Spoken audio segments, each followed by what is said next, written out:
வணக்கம். ஜவைஜெட் from Javadupatti Pudur. Power writer அப்படிங்கிற YouTube channel மூலமாக உங்களை மீண்டும் சந்திக்க ரொம்ப மற்ற மகிழ்ச்சி.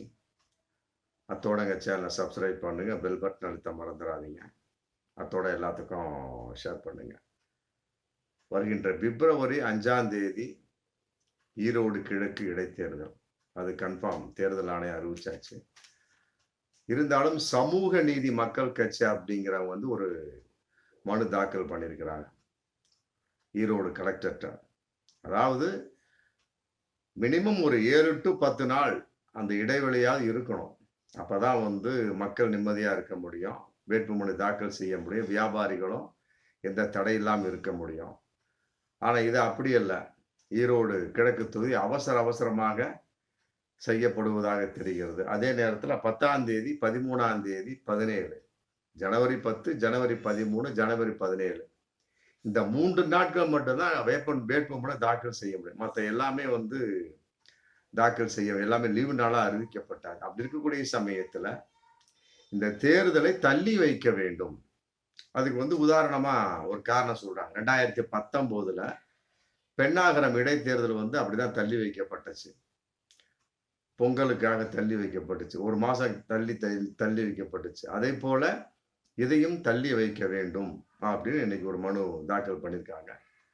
மற்றபடி வந்து அது தேர்தல் ஆணையம் என்ன பரிசீலிக்க போகிறது அப்படிங்கிறது தெரியல. இதெல்லாம் வந்து தேர்தல் ஆணையத்துக்கு தெரியாதா அப்படிங்கிற கேள்வி இதுல இருக்கு. சமூக நீதி மக்கள் கட்சி அப்படிங்கிறவங்க சுட்டி காட்டியிருக்கிறாங்க. இருந்தாலும் இந்த வகையில தேர்தல் ஆணையம் வந்து ஒரு அறிவிப்போட மற்றபடி அறிவோட செயல்பட்டு அதுக்கு தகுந்த முடிவு எடுத்திருக்க மாட்டார்களா? என்னடா அது 6 நாள், ஏன்னா இடையில் அப்படிங்கிற ஒரு நிலைப்பாடு இல்லாம வந்து அறிவிக்கப்பட்டாச்சு. 6 நாள் தொடர்ந்து லீவு அப்படிங்கிற மாதிரி அறிவிக்கப்பட்டாச்சு. 6 நாள் 7 நாள் இடையில வந்து இந்த 10ஆம் தேதி, 13ஆம் தேதி, 17ஆம் தேதி வேட்புமனு தாக்கல் செய்ய, மற்ற 4 நாளுக்கு மேல எல்லாமே லீவு தான். அப்படி இருக்கக்கூடிய சமயம் குறுகிய காலத்தில் எவ்வாறு வேட்புமனு தாக்கல் பண்ணி அப்புறம் பிரச்சாரம் பண்ணி எப்படி ஒரு கட்சி வந்து ஒரு அதை எதிர்நோக்க முடியும் ஒரு இடைத்தேர்தலை அப்படின்னு இன்னைக்கு வேட்புமனு தாக்கல் பண்ணியிருக்காங்க. மற்ற இது மனு வந்து கலெக்டர்கிட்ட கொடுத்துருக்காங்க. தள்ளி வைக்க வேண்டும், ஈரோடு கிழக்கு இடைத்தேர்தலை தள்ளி வைக்க வேண்டும் அப்படின்னு. மற்றபடி கலெக்டர் என்ன முடிவெடுக்கிறாங்க அப்படிங்கிறது தெரியல. அதே நேரத்தில் தேர்தல் ஆணையம் சேர்ந்து என்ன அறிவிப்பை செய்கிறதோ அப்படிங்கிறது தெரியல. இதற்கிடையில வந்து பல கட்சிகளுக்குள்ள ஏகப்பட்ட தீர்மானம் வந்தாச்சு. ஆமா, அதிமுகவை பொறுத்த வரைக்கும் இன்னைக்கு வந்து இரட்டை இலை சம்பந்தப்பட்ட வகையில் மிகப்பெரிய ஒரு போராட்டம் போயிட்டு இருக்கு. ஓபிஎஸ் வந்து தனிப்பட்ட முறையில் ஒரு மனு தாக்கல் பண்ணிட்டார். இரட்டை இலை எனக்கு தான் சொந்தமானது, யாருக்கும் கொடுக்கவே கூடாது அப்படின்ட்டார். இதே ஒரு நிலைப்பாடு தான் 2023 ஈரோடு அதே கிழக்கு தொகுதியிலும் வந்தது, இடைத்தேர்தலும் வந்தது. அப்போ வந்து அவரே வந்து ஒதுக்கி கொண்டார். அப்புறம் பிறகு வந்து இரட்டை இலை வந்து கொடுக்கப்பட்டது. அதுக்கு பின்னால ஏகப்பட்ட பிரச்சனைகள் வந்துருச்சு இல்லையா? ஓபிஎஸ் வந்து அதிமுக வேட்டியே கட்ட முடியாத அளவுக்கு லெட்டர் பேட கட்சி விட கேவலமாக ஓபிஎஸ் ஓட நிலைமை போனதுனால இன்னைக்கு வந்து ரொம்ப வல்கராகவே இருக்கார். இரட்டை இலை வந்து எனக்கு தான் சொந்தம்ங்க.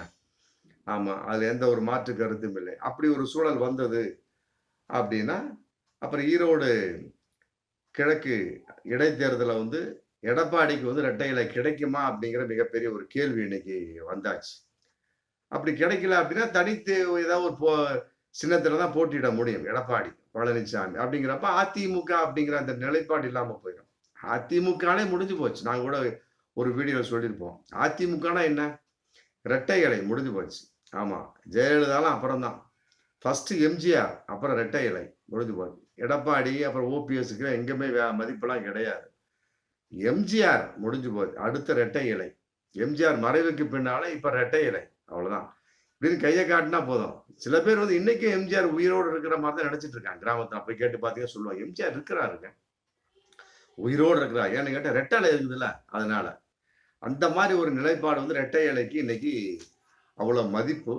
அதை வந்து எடப்பாடி பழனிசாமி அவர்கள் பொதுச் செயலராக அங்கீகரிக்கப்பட்ட அந்த ரேஞ்சில் இன்னைக்கு வந்து அவர் பெறுவாரா அப்படிங்கிறது மிகப்பெரிய ஒரு கேள்விக்குறி இன்னைக்கு வந்தாச்சு. ஓபிஎஸ் விடுவதாக இல்லை. மற்றபடி வந்து அதை சுற்றி வந்து ஏகப்பட்ட பேர், ராம்குமார் ஆதித்யா, மற்ற சோன்சோ, திண்டுக்கல்காரர் ஒருத்தர் சூரியகாந்த், அவரு, மற்ற 2-3 பேர் வந்து வழக்கு புகழேந்தி ஓபிஎஸ் பிரிவு அவர் வந்து அதிமுக உரிமை குழு அப்படின்னு பண்ணிட்டு இருந்தாரு. அது தோல்வி அடைஞ்சது, அவரே ஒத்துக்கிட்டாரு. எல்லாமே கோர்ட்ல கேஸ் போட்டிருக்கிறாங்க. அவன் டெல்லி நீதிமன்றத்துல. அவங்களையும் கூப்பிட்டு வந்து மனு தாக்கல் பண்ணுங்கன்னு சொல்லியிருக்காங்க. மத்தபடி தேர்தல் ஆணையம் என்ன முடிவு பண்ண போகுது அப்படிங்கிற கான்செப்ட். என்னதான் இருந்தாலும் பிஜேபியினோட தலையீடு இல்லாமல் வருமா? அப்படிங்கிற சந்தேகமான ஒரு தகவலும் போயிட்டு இருக்கு. அவங்க ஸ்டாப் பண்ண சொன்னாங்கன்னா, தேர்தல் ஆணையம் கேட்கும் பட்சத்தில் தான் இருக்குது. தேர்தல் ஆணையத்தோட நிர்வாகிகளே வந்து அவர்களுடைய ஒரு பிடியின் வெளிப்பாடாக தேர்ந்தெடுக்கப்பட்டார்கள் அப்படிங்கிற ஒரு விஷயம்லாம் ஆரம்பத்துல போச்சு. அப்புறம் தான் நாடாளுமன்ற தேர்தல் நடந்தது. அதன் அடிப்படையில வந்து ரெட்டடைய ஸ்டாப் பண்ணிட்டு போனா முடிஞ்சு போச்சு. அவ்வளவுதான். ஒண்ணும் பண்ணவே முடியாது. அதற்கு வந்து எடப்பாடி எப்படியெல்லாம் பாஜகவோடு நெகிழ்ந்து போகப் போகிறார் அப்படிங்கிறது வருங்காலத்துல தெரியும். இல்லையா முடிஞ்சு போச்சு. ஒண்ணும் கிடையாது. ஏதோ ஒரு தனிப்பட்ட ஒரு இதுல சின்னத்துல போட்டியிட்டு தன்னுடைய திறமையை காட்டிக்க வேண்டியதான். ஆமா, ஓபிஎஸ்க்கும் கிடையாது, எடப்பாடிக்கும் கிடையாது. தேர்தல் ஆணையம் அறிவிச்சிருவாங்க. அப்படிங்கிற ஒரு சூழல் வரலாம் அப்படிங்கிற ஒரு நிலைப்பாடு வந்து இன்னைக்கு போயிட்டு இருக்கு. இதையெல்லாம் விட பாஜக திடீர் ஆலோசனை கூட்டம் நடத்தியிருக்கிறாங்க. ஆமா. நேத்து நடத்தியிருக்கிறாங்க. மத்தபடி வந்து கூட்டணி கட்சிகளோடு பேச வேண்டும் அப்படின்னு ஒரு விஷயத்த பத்தி ஆனா வந்து பிஜேபி தனிப்பட்ட முறை நிற்காதுங்கிறது கன்ஃபார்ம். அதோட ஜி.கே. வாசன், ஐஜேகே எல்லாம் சேர்ந்திருக்கிறாங்க.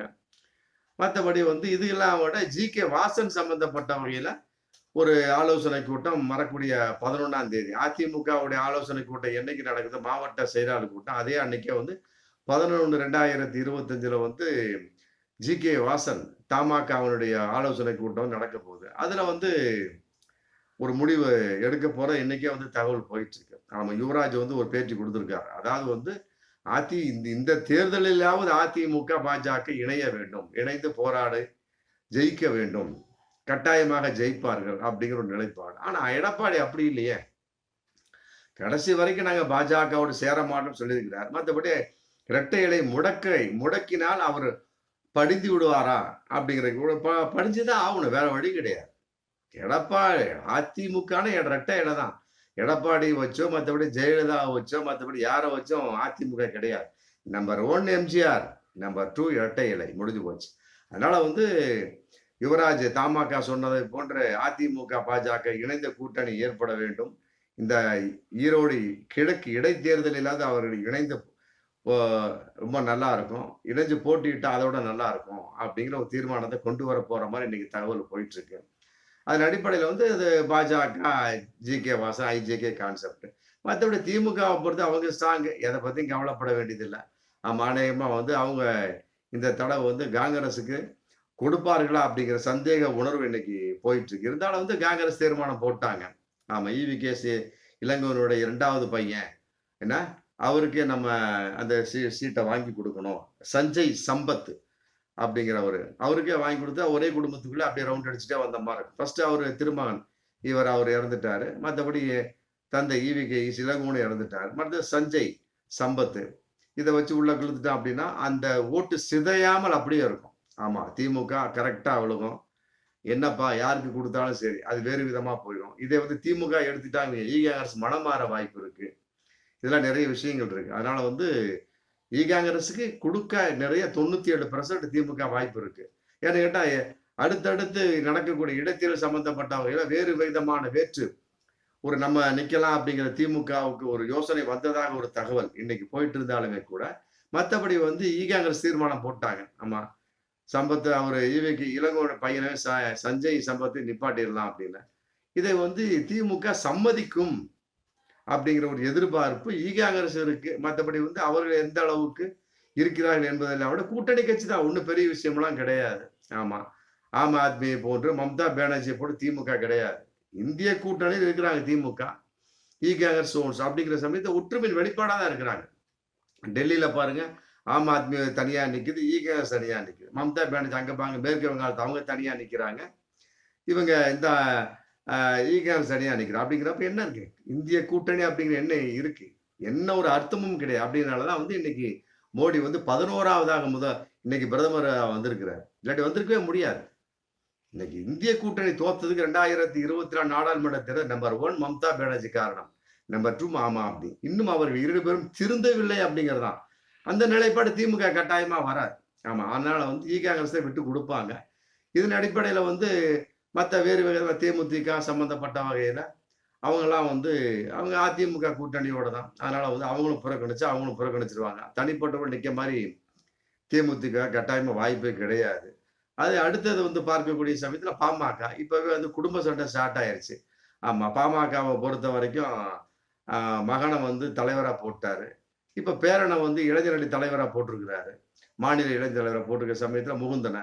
இப்ப அவரும் வந்து நான் அது வேணாங்கிற கான்செப்ட். இதையெல்லாம் விட அதை ஒரு ஒப்புக்கொள்ள அன்புமணி தனிப்பட்ட முறையில ஒரு ஆலோசனை கூட்டம் பனையூர்ல போட்டுட்டு இருக்கிறாரு. 9 மாவட்ட செயலாளரா கூட்டி போட்டுட்டு இருக்கிறாரு. அப்படி இருக்கக்கூடிய சமயத்துல இது எப்படி பாமக 2ஆக உடையும் அப்படிங்கிற ஒரு தகவல் இன்னைக்கு போயிட்டு இருக்கு. ஆமா. அன்புமணி ராமதாஸ் தலைமையில ஒரு கூட்டணி. இது ஒரு கட்சி. ராமதாஸ் தலைமையில ஒரு கட்சியாக பாமக 2ஆக உடையலாம் அப்படிங்கிற சமயத்துல என்ன இருக்க போகுது? ஒண்ணுமே கிடையாது. ஒன்றாக இணைந்து செயல்பட்டாலுமே கட்டாயமா பாமக தனிப்பட்டவர் வெற்றி அடைய முடியாது. பாஜகவோட ஆதரவுங்கிற கான்செப்ட் வந்தாலுமே கூட பாஜகவை நிறுத்தி வைத்தாலுமே கூட அங்கே வெற்றியடைய வாய்ப்புகள் கிடையாது. ஏன்னா பாமக ஏகப்பட்ட பேர் வேற்று கட்சிக்கு மாறிட்டு இருக்காங்க இன்னைக்கு பாமக சம்பந்தப்பட்ட. ஏன்னா அப்ப உள்ள தகராலே வந்து அங்கே மிகப்பெரிய ஒரு பஞ்சாயத்தா போயிட்டு பார்த்தா இன்னைக்கு பேர பிரச்சனை வேற போயிட்டு இருக்கு. அப்படிங்கிறப்ப அப்புறம் தொண்டர்கள் யோசிப்பாங்களா இல்லையா? என்னடா இத்தனை வருஷமா இருக்கிறாங்க மகனுக்கும் பேரனுக்கும் அப்புறம் இப்படியே போயிட்டு இருந்தா அப்படி நம்ம என்ன பண்ணிட்டு இருக்கோம் அப்படிங்கிற கான்செப்ட் அவங்க யோசிக்க ஆரம்பிச்சதுனால கட்டாயமா ஈரோடு கிழக்கு இடைத்தேர்தல வந்து பாஜக கூட்டணியில் இருக்கிறாங்க பாமக. இணைந்து செயல்பட்டாலுமே கூட கட்டாயமா வந்து ஜெயிக்க வாய்ப்பு இல்லை. நம்ம இந்த பொழப்புல 2ஆக உடைய வாய்ப்பு இருக்கு அப்படிங்கிற ஒரு விஷயம் போயிட்டு இருக்கனால இன்னும் சுத்தம். ஆமா. பாஜகவுக்கு வேலையே கிடையாது. ஒன்று ஜெயித்தால் கட்டாயமா திமுக வேட்பாளர் நிறுத்தினால் அப்படின்னா அவங்க ஜெயிப்பாங்க. கூட்டணி சம்பந்தப்பட்ட ஈகாங்க சேர்ந்தா கட்டாயமா திமுக கூட்டணி தான் ஜெயிக்கும். மொத்தத்துல திமுக கூட்டணி ஜெயிக்கும். அதுல மாற்று கருத்து இல்லை. அதே நேரத்தில் இந்த சமூக நீதி மக்கள் கட்சி வந்து ஒரு மனு கொடுத்துருக்குறாங்க. கொஞ்சம் தள்ளி வைங்க. 3 நாள் தான் வேட்பு மனுக்கு இருக்குது. 7 நாளுக்கு மேல லீவா போயிட்டு இருக்கு. அதுல 3 நாள் தான் இருக்கு. அப்படி இருக்கக்கூடிய சமயத்தை இப்படி நடத்தினா எப்படி ஆகுது சொல்லியிருக்கிறாங்க. பட் இந்த மனுவை வந்து ஈரோடு கலெக்டர் அவர்கள் வந்து ஏற்றுக்கொள்வார்களா அப்படிங்கிறது மிகப்பெரிய ஒரு கேள்வியா போயிட்டு இருக்கு. ஏத்துக்கிட்டாங்க அப்படின்னா கட்டாயமாக இடைத்தேர்தல் ஈரோடு இடைத்தேர்தல் தள்ளி வைக்கப்படும். தடை செய்யப்படாது.